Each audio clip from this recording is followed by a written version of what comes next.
Picked the wrong week to quit sniffing glue.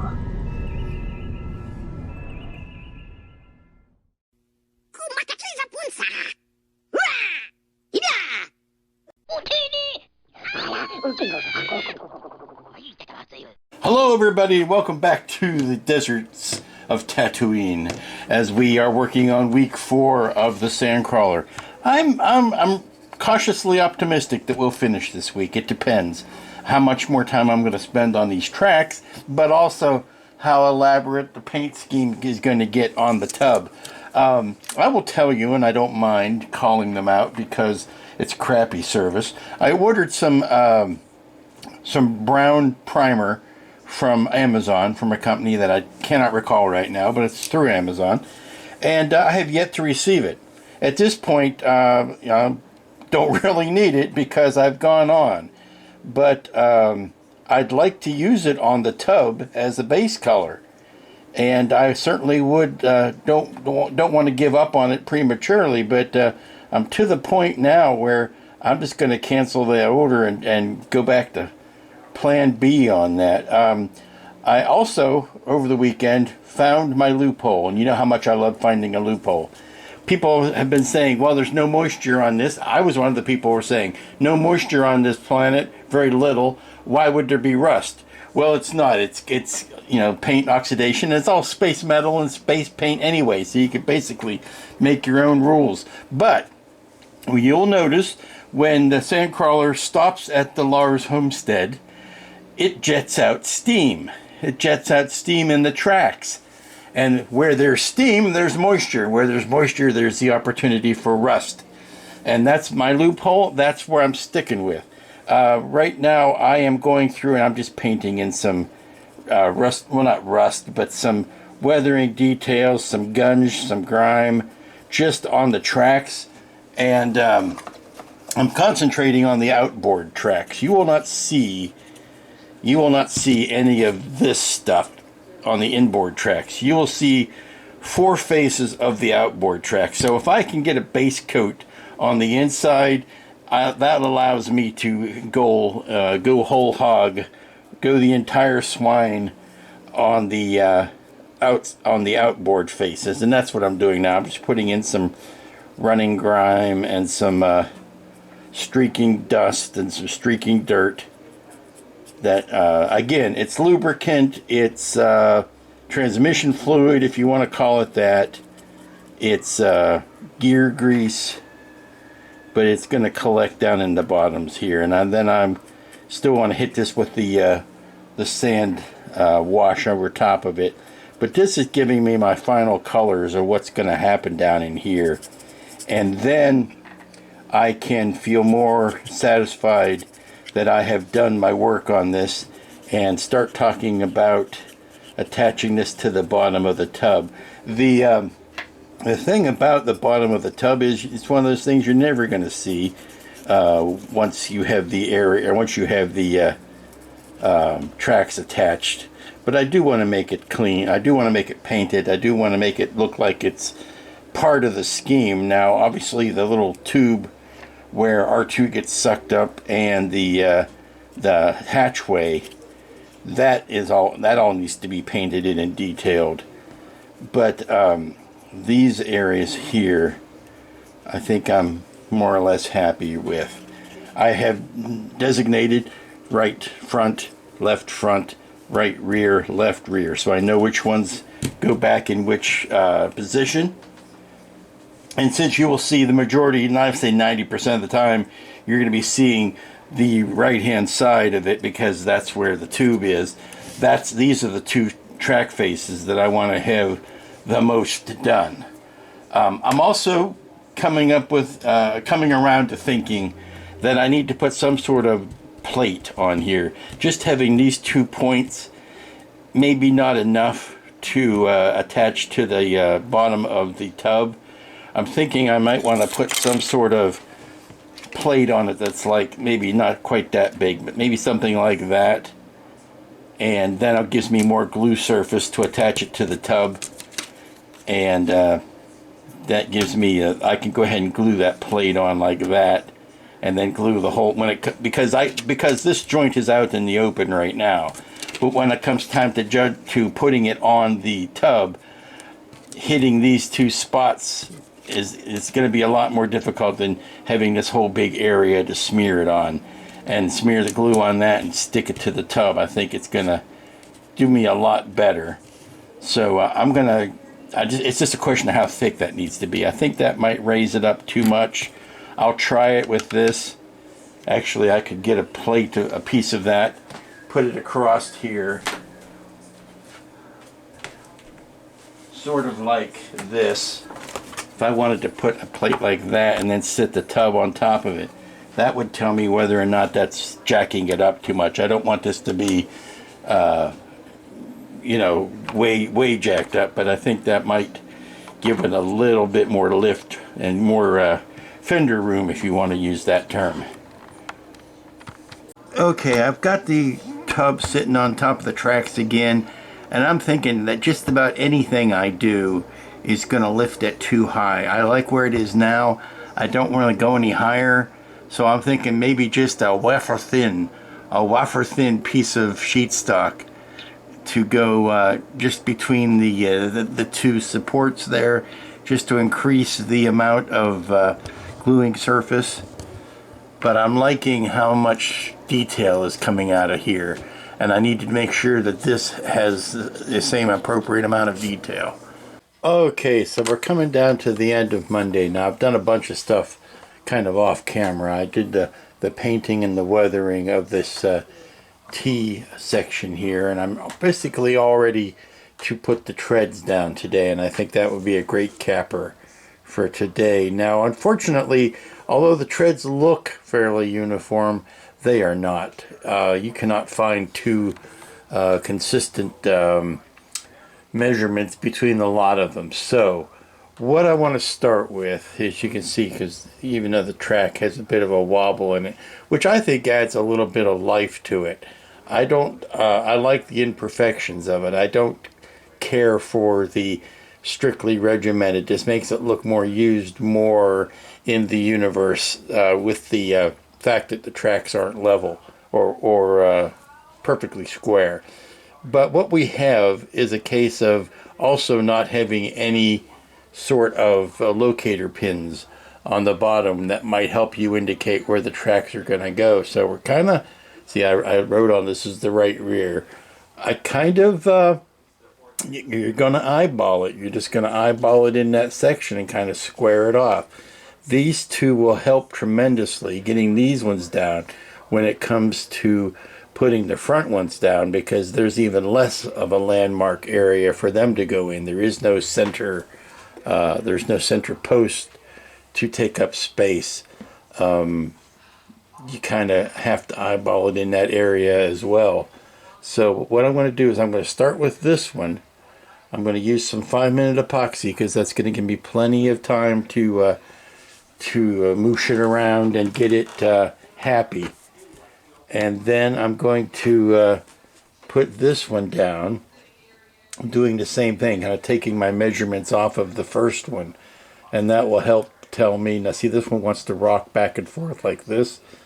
What that's telling me is that it's not particularly level at the top, or at the connection point. But what I'd like to do is get those ones glued. Then I will put this down and then put a weight on top of it, and what it's going to do is it's going to force a level, it's going to force a layer of flatness, a layer of consistency between the two of them.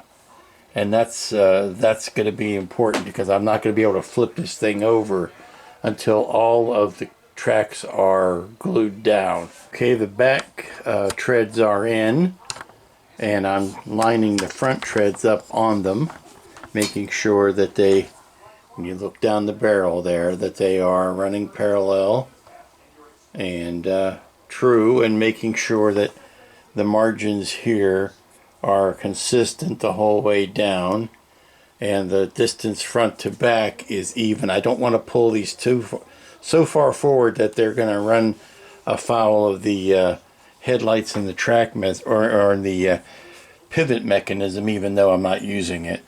I want to make sure that this is hitting this light here is hitting the back tread like it should, and that the distance between this tread and this and the center and this tread in the center are consistent. This is the width of this paintbrush. So if I do that there and make sure that it's consistent, that way I'll know that it's the right distance forward. And then I'll make sure that it is the same distance this way. This is the big visible side, so this is the one I want to spend the most time lining up. Okay, the third track is in, and this is all going to be eyeballed because there's only so much precise measuring you can do with, when the tracks are not consistent or square or level.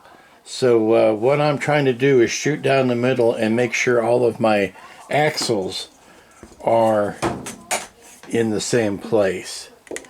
If I can shoot down the center and say my axles are in the same place, then I can accept the flop of the tracks. The treads themselves can be a little sloppier as long as I feel these are straight. Now this is the money side. This is the view everybody knows. So this is the side I want to have the best. Now this last track, and then we'll close for the day. This last track is just basically going to square out. It's going to square out the circle. It's going to basically try to put a square on that, but it's basically going to square off these treads. And yes, it would have been nicer had Randy included keys for that, but we can't sit around bemoaning what isn't on the kit. We can only work with what is on the kit. But this will get the last track in place, and you can see I started doing some speckle painting. One time it helps when your airbrush isn't cleaned out. And she's up on her treads. Yes, I've made the flip. Waited for the glue to dry substantially, but then made the flip. And I think everything is lining up just fine. Now don't go by the treads, because these treads stick out more than those treads do. So yeah, it doesn't look like the tracks are the same distance apart, but they're the same distance, not apart, but the same distance from this edge, but they are.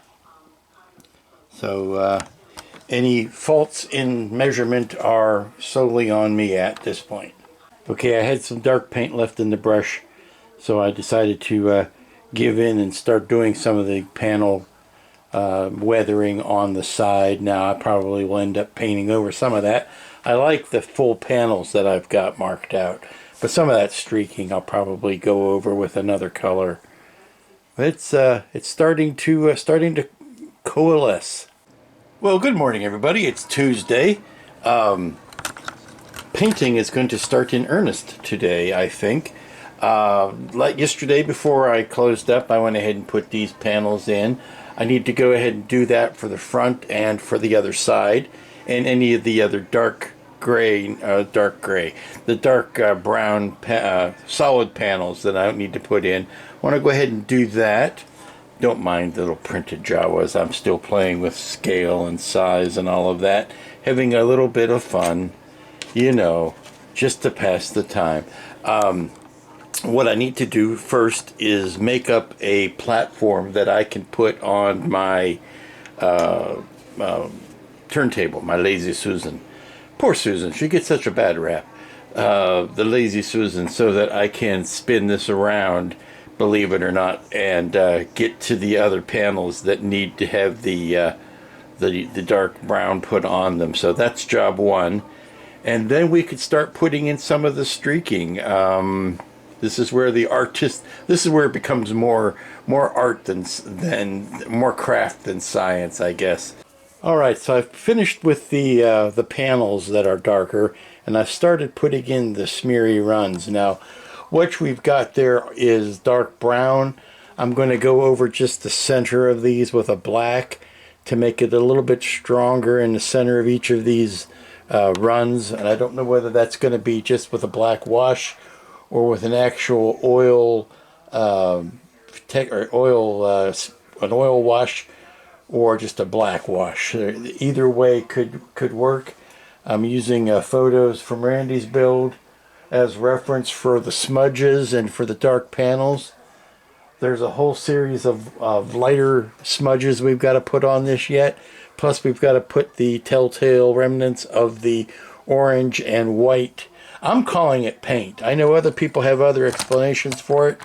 I'm calling it just chip paint that was sun bleached and baked off of there. But it looks to me like this whole panel here at one point was white, and then there was an orange stripe that went up through here, and all that's left is the remnants of that. And I'm probably going to sponge those on, just keeping to the creases and the seams where the paint would stick, not out here where the sun might bleach it off. But yeah, I'm happy with that. There's just a lot of streaking that has to be done, and we can pick that up in the morning. Good morning, everybody. It's Wednesday. How you doing? And you caught me in the middle of dabbing. A little dab will do you, as they used to say. And I've got a bit of a sponge on the end of a stick, and I'm dipping it into paint. And I am dabbing on the orange. I'm trying to get well, I'm dabbing brown right now to kind of blend in the orange, but I am trying to be random, which is very difficult to do. Now I am looking at these references for the orange mottling, and I'm trying my best. You know, you're never going to be able to absolutely duplicate each particular brush stroke or dab of paint, but I'm trying to cover about the same amount of area and the same intensity of color and some of the same shapes, putting it in some of the same areas, and having fun. This is not my normal comfort zone of applying paint, so it's definitely taking some getting used to. I like to have a more controlled, measured application, whether it be with an airbrush or simply by using a dry brushing technique. But this is a little bit different. I'm trying not to be patterned. I'm trying to dab randomly. And now I'm just putting some brown in around the orange because it's kind of jarring to look at. Now, I can tell you that before we're all said and done with this, it's going to get some washes and some blending coats over the whole thing with some various browns. I'm just trying to, I put on the orange because it should be fairly jarring to look at, and now I am trying to knock some of that back because to my own eye it's a little much. I can't imagine what you might be thinking of it from your end of the spectrum, but it's a little bit of add some, take some away, add some, take some away, and right now I'm trying to take some away, putting some negative space into all of the orange that I put on. See, I've already got this other side done. Oh, and the more I get away from it and come back, the more I like it. I guess I was a little close to it when I was putting it on, because I thought this was way too much orange, but then you kind of step back and then you reassess it, and it's not so much. And then because I've been looking at all of this brown so much for the last week that when I add another color, anything that breaks up that brown looks like it's too much. But when you are using this as a reference here, and then you're seeing how much is actually on the ship. My problem was I was getting my stripes were too regimented, and I needed to break those up, and that's where you run into trouble when you say you want to do something that's more random appearing. you gotta start breaking up the vertical lines with some horizontal lines to. And again, you're never gonna match each blot for each blot. So just having the right percentage of coverage, I guess, is the thing. I want to have. I mean, you can see where there are some areas where there's no area of orange up in here, and there's no area of orange on the filming. Actually, I think this is Randy's. I don't think this is the filming model. This is Randy's. So I'm trying to. Here you can see what's going on up front here. Trying to, I figured Randy did his research. He knows of what he blots. So I am trying to not reinvent the Sandcrawler here. Yeah, and that brown that I did was a little bit off from the base color of brown, so it actually gives me another layer of paint, which is kind of nice. It gives me another layer of chippied paint. Now I'm still going to go with black and streak over top of these. There is a whether I'm going to use a sand or use a gray to make these. There are other whiter streaks that go down, and then there's the white chipped paint that that looks like this gray or this orange. And if you think the orange stands out, wait till I put the white down. Whew, that's going to be fun. But this is one of those things that you can risk overdoing. So I'm going to, now that I've done one pass of it, I'm going to step back from it and come back and see if anything more needs to be added. The thing is with this chipped paint, there's not a lot of shading to it. It's either all on or all off. And just getting small enough crinkles is my goal here.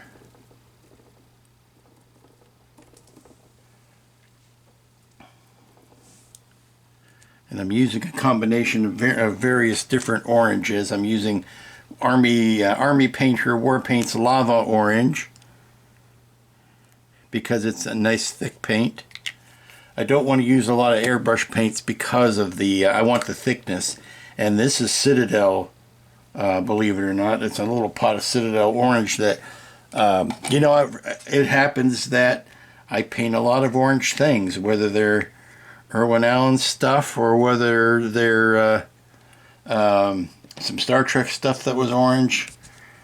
It's just one of those colors that keeps rearing its ugly head. I was doing a kind of inventory the other day and when I was checking my paint supplies, and I'm going, I use a lot of orange and I use a lot of brown. There we go. Put some fresh dabs on there that.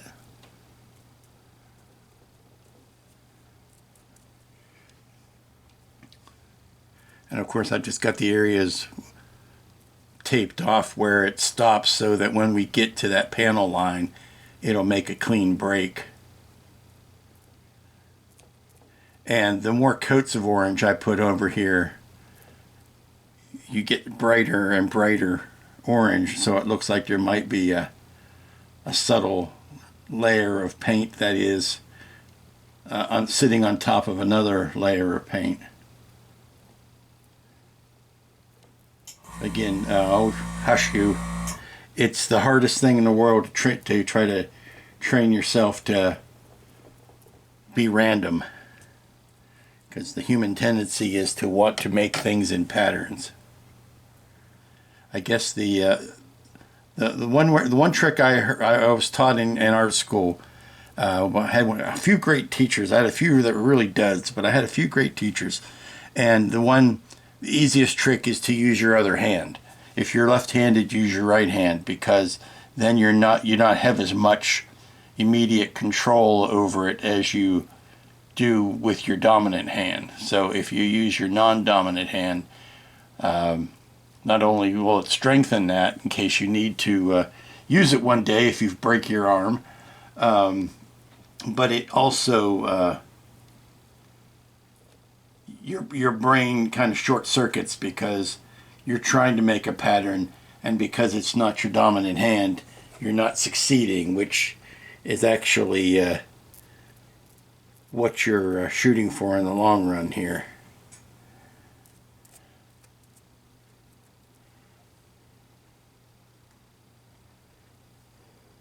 And of course, the other one that I was taught was doing things at arm's length.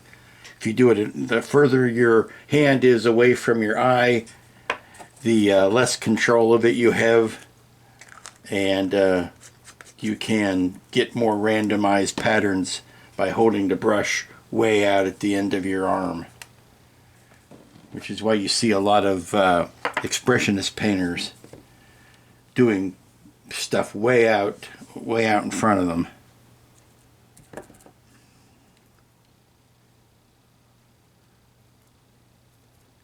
And now I'm just going back over some of the brown that I went to take away the orange, and am adding more orange on top of that, giving layers of paint appearance. I have to make sure I don't end up making this so thick and so bulky that it looks like, 9 layers of paint, because there are areas around this that it's just airbrushed and, only 1 layer of paint. It helps to kind of stay along the panel lines too when you're putting your paint, because you would imagine that the paint would probably want to stick closer to the panels, the panel edges, and then out in the center of the panel is where the sun would beat down on it, and you would have more paint flaking off or coming off in the sun. Okay, I think that's it. Yeah, this is what I don't like. See how those are very uniform? I don't like that. I just need to do some cross, kind of break those up. Some cross shaping. Okay, enough of this. We're going to break and come back in it a little bit later. Okay, now you can see it without the yellow tape, but I think it looks a lot better without the yellow tape. And it's time to do the white, which is much, much, much more restrained than the orange. It's obviously a little bit more noticeable because it's white, but it is far, far less. So I need to use a much smaller piece of sponge. But I need to tape off that same line and just work at it from the other side. Okay, there's very little white on this side and no white on the front. So carried a little bit of the white, and yes, I know it's looking kind of jarring to me too. I'm going to have to come back and look at it later to see if I need to get rid of some of it. But once I put the streaking over it, maybe that'll help. But it is looking very, very standoutable. And there's like one spot left right up there. Okay, nothing on the front. And now on this side, there's a lot more, particularly right in here. Not so much on the back, but we'll start with the back and then get up our nerve to work on the front. Looks like there's one bit here. There is another one. Yeah, I can see working some of that out. And then there's this, on this side of that plate. There's some just on either side of the opening there. This white is very, very strong. Do a little bit of it coming down off of that border. And then again over here coming up off of that border. Maybe it's the sponge.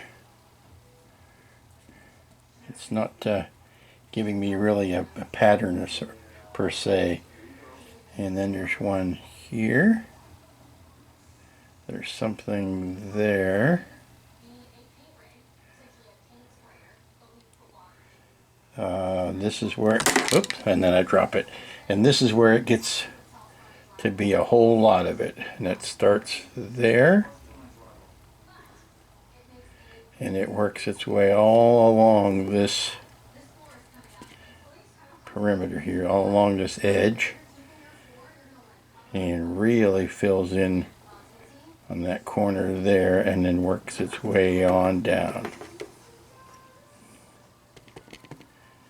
And there's a spot where it comes out like that. I'm thinking a Q-tip might be a better. Even one thing I don't like about the Q-tip is it's so uniform shaped. The sponge isn't doing me any favors. And then there's some coming down off of that. And off of the, a lot of it's coming off of the borderline between the orange. So that's looking nice. And then there's a couple follow this plating.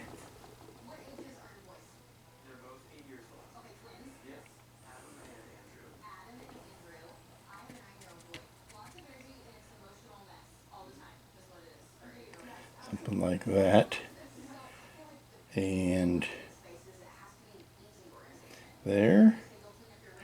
Not so much on the left hand side of this. Most everything is on the right hand side of that.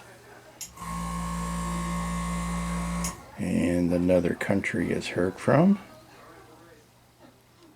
Yeah, I can see working some brown back over top of this.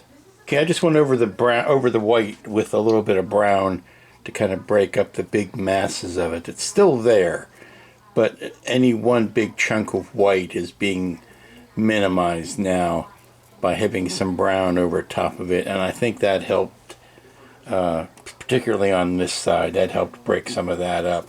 I like this technique. I think I'm going to use a couple of other browns just in the majority of the body, just to throw in some additional modeling of different plate colors.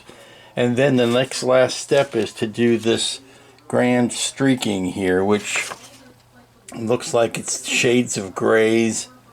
And let's see, try to get that out of the light, off of the ceiling light there. There you go. But you can see that it's more of a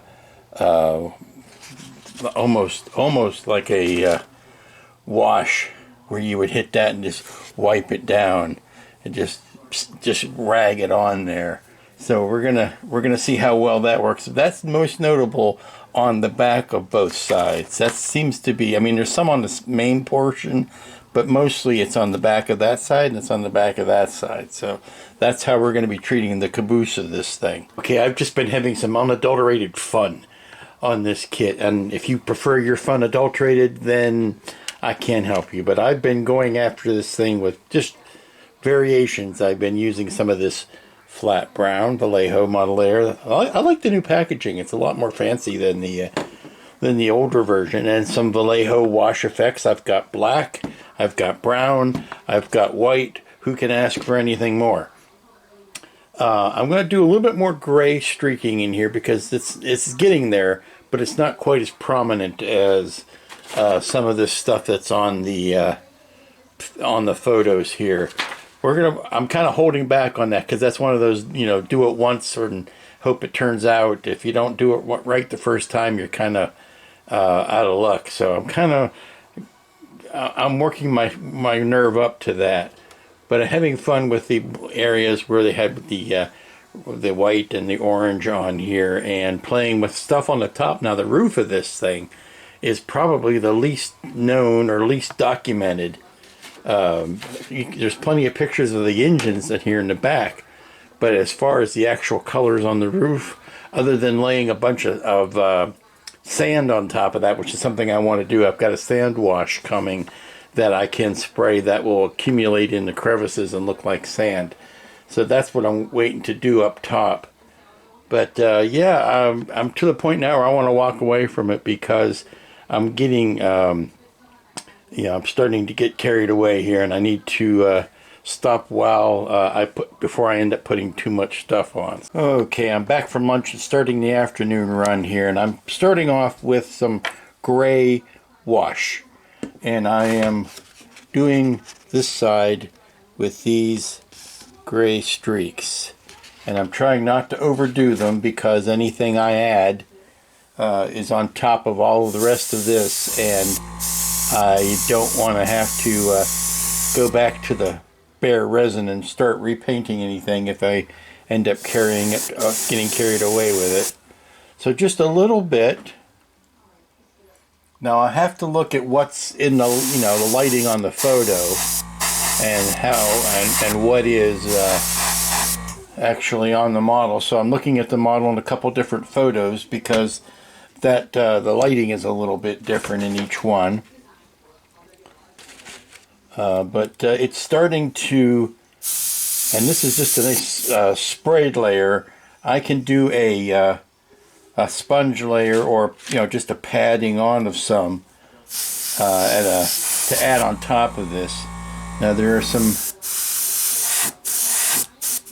fairly obvious streaks that start here. That all I'm doing is kind of getting rid of the initial blurb of spray, and I can go back and rebrown over some of these. I can also take a finer brush and just like I did here, just paint in a few obvious streaks and stripes, and there'll be more of this to do in the future, but this is the dangerous part about having it on a turntable. As soon as you put any pressure on it, it turns instead of stays there like it's supposed to. Now there's no, and it's true in the photos as well, there are like a soot. If you're doing a run of a soot, you can sometimes see where the impact is, or where the thing actually starts. A lot of these white or gray streaks don't have a starting point. You don't really see, like, it's not coming out of a detail. It's just kind of spontaneously starting and then running down the hull.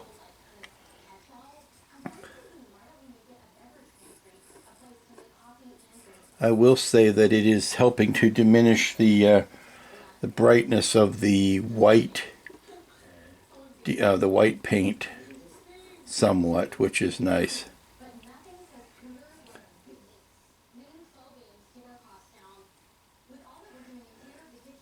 And we're just going to kind of start with this, and we can always walk it back with a little bit of brown over top of it. And as I said, I'm also staking a lot on the sand spray, or the sand wash,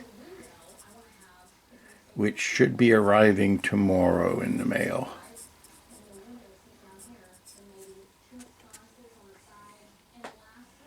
It's coming along. Now see, that's the thing about, I like the really sharp weathering here, and if you start doing that with an airbrush, you find that the weathering is very soft. So I'm going back in, and I'm just, like in the center of some of these sprays, I'm putting a thicker line down through the center of it to accentuate the texture of that streak.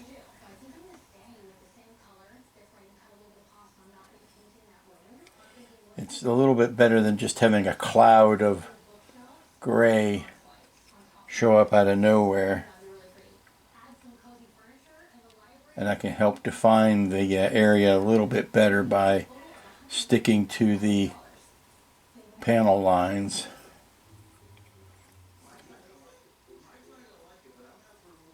And that, ladies and gentlemen, is the cumulative efforts for today. think we've gone quite the long way.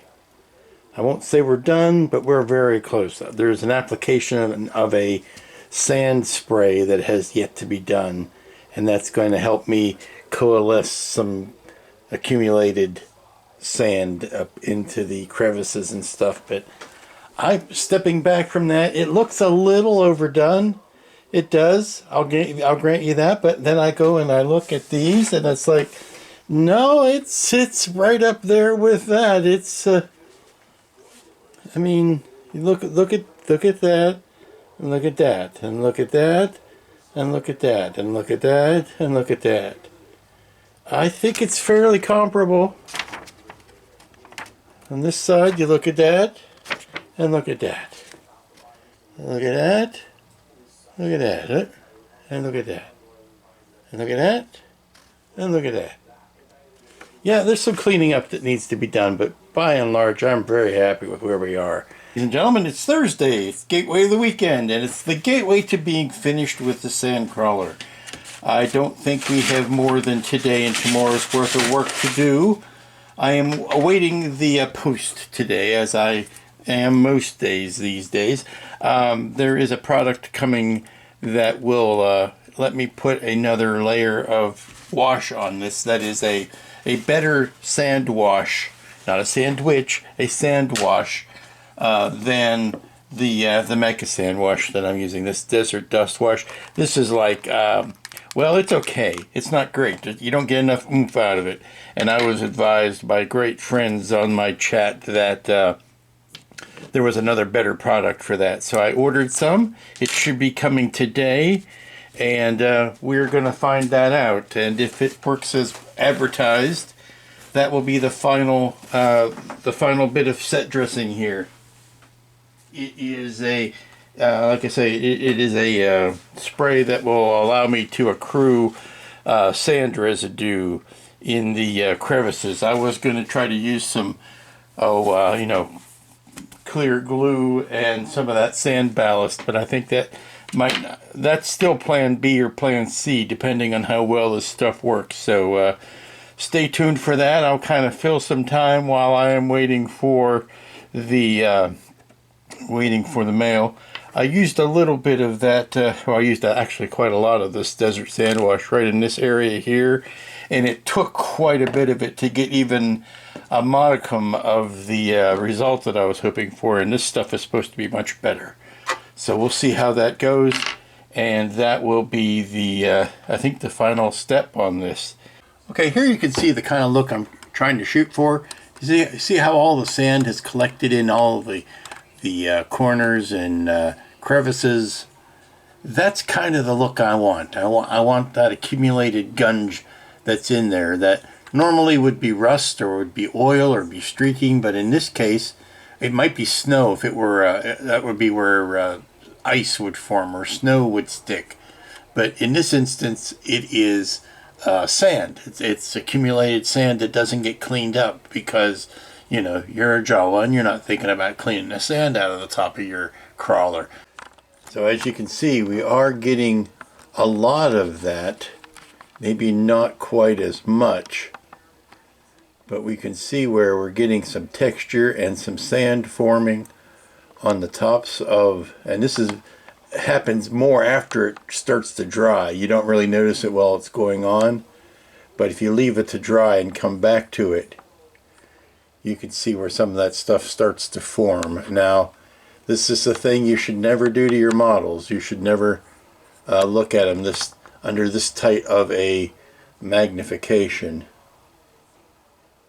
But you can see what we're starting to get. It wasn't until after I airbrushed on the first coat that I remembered that it's not an airbrush product, even though it's got an airbrush on the label. It's meant to be brushed on like a wash. So once I brushed it on, it settled in very much better, and it's drying now. But it's giving me the precisely the look that I want. And it's settling in to the cracks and crevices where sand would settle.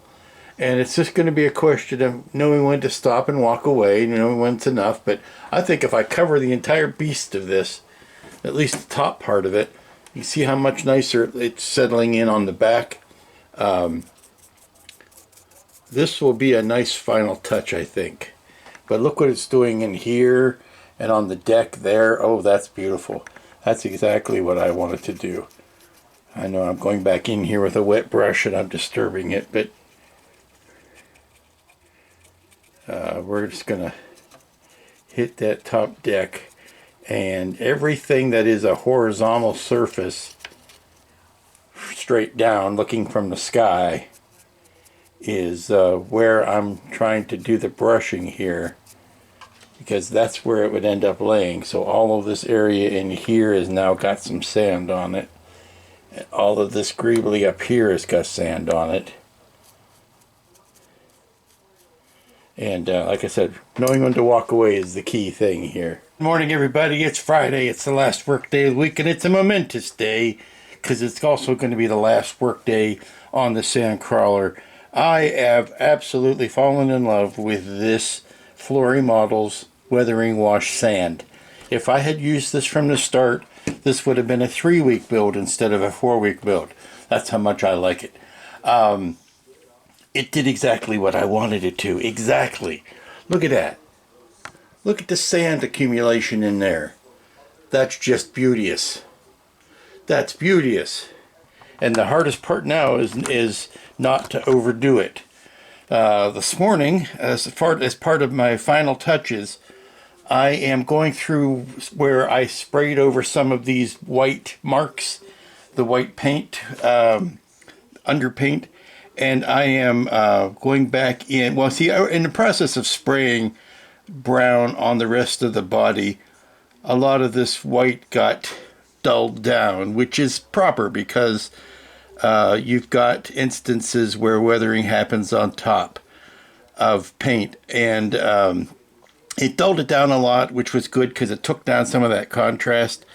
But what I'm doing is I am just going back in and reintroducing a pure white, and I gotta be careful to do this, and there goes the phone. All right, where was I? So basically what I'm doing is I'm going back into the just the center bits of the highlighted areas of these white specks from before and just resharpening the white, not over the entire area, but just in bits, which gives me a different layer or an additional layer to the paint. Makes it look like a chipped version of something. Plus it allows me to clean up some lines and reinforce some lines that you know, could have stood it at the beginning. Just going in here. That's all on camera, yes.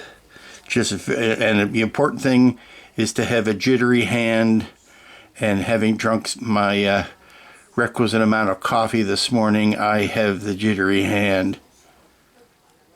I'm trying to be random. I'm not trying to make an even brush stroke or anything. Just doing a little dibby dabby here. Seeing where it landed that I liked and where I can reinforce. But that's it on that. Just one spot here that I missed. Missed this one right in here. And I'll add some down along that. And then we are ready to go to this other side and do the same thing here. There's this pass, and then I'm going to do a pass exactly like this with black to accentuate some of these fuel spills and smudges and scuffs and laser hits, you know, that kind of stuff.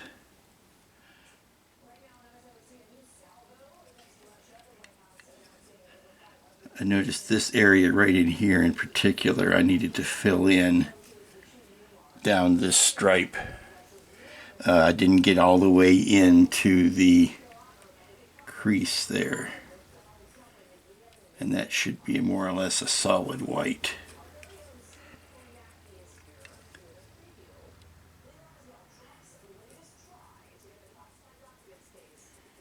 Okay. But it's been a long road to get from there to here, to quote the other franchise.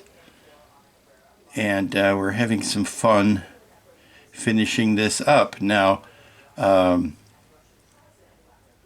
in a desert frame of mind since that new second part of Dune comes out this weekend. I'm just in a sand frame of mind. But we'll get this finished. I've already got the next project lined up. They've been stacking up while I've been working on this. They've got 2 or 3 new kits have come out that I need to be looking at. Was that? Yeah, I'm just checking, making sure. Yeah, the whole side is on camera. And there goes the phone again. It never stops around here. Well, I've been thwarted. I've been thoroughly thwarted. I've finished. I'm done with the Sandcrawler. I wanted to take it outside and take some beauty shots in a sandbox or other appropriate setting. Last couple of days have been beautiful. A little bit cool, but, you know, bright and sunny. Not so today. Today is overcast, rainy, and ugh. So there will be no beauty shots outside. Best I can do would be to stand back and put it here on the table. Now, here on this nice glass table, you can see the reflection of the underside lighting. Unfortunately, well, best I can do is try to turn this thing by hand because it's too big for the turntable now. But we've got, oh, I wanted to show you, we have our two little guys in there. Pull around to the front. Headlights are headlighting. Cockpit is cockpitting. Look at that sand. That is exactly how I wanted it to turn out with this light shining on it. It looks even better. But yeah, that's sand paint. That's just exactly what I was hoping for. Thank you again, gentlemen, who recommended this to me. And you know who you are. We have a light down in there. We've got 2 more little dudes up in that window, or overlook, balcony, if you will. And here's the ramp with the droid sucking tube, which is right here. And then we've got all of our lights going on there. I do want to get some sort of sand appropriate plank or base to sit this on because it really does show it off to its best benefit that way. But we'll just do some close passes here of the weathering and let you see how it all turned out. That's how that sand looks on the treads, and I can't get over how wonderful that looks. Trying to keep the camera at least somewhat steady. And one more big heave as I try to turn this around to show the back.